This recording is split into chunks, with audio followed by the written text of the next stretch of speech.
In today's video, I'm going to teach you how to view active connections in Supabase, Easy Guide 2026. Open your browser and head over to the Supabase website. This is where everything starts. If you're new to the platform, the homepage gives you a clear path into your projects and tools, and you don't need anything installed locally for this walkthrough. Sign in to your Supabase account. Use your usual sign-in method, email and password, or a single sign-on provider. It's quick, and once you're in, you'll land on the main dashboard. This dashboard is your home base. Here, choose the organization you want to work with. In Supabase, organizations group your projects, billing, and team access under one roof, which is especially helpful if you manage multiple apps or collaborate with different teams. Pick the organization that contains the project whose database connections you want to inspect. After selecting the organization, choose the project you've already created. If you don't have one yet, you can create a new project and come back to this flow later. For now, select an existing project so we can focus on the connections view. Inside the project view, look to the left-hand sidebar. This is the main navigation for everything in your project: database tools, authentication, storage, and more.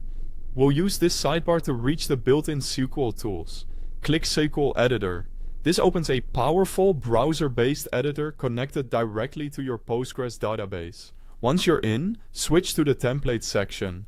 Templates are curated, ready-to-use SQL snippets that help you answer common questions without writing queries from scratch. You'll see a list of templates you can choose from. Find the one labeled Active Connections and select it. Supabase will automatically insert a pre-built SQL query into the editor for you. This template is designed to surface what's currently connected to your database by reading from Postgres system views, typically showing details like which user or client is connected, what database they're using, the current state of the session, and how long it's been active or idle.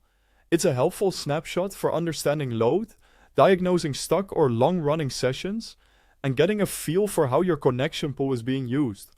Before you proceed, take a moment to glance through the query so you understand what it returns. Knowing the columns, such as state, duration, and application name, makes it easier to interpret results and spot anything unusual, like idle transactions that may be tying up resources. And that's it. You've navigated from the dashboard to your project, opened the SQL editor, and loaded the Active Connections template so you can quickly inspect who and what is connected to your database.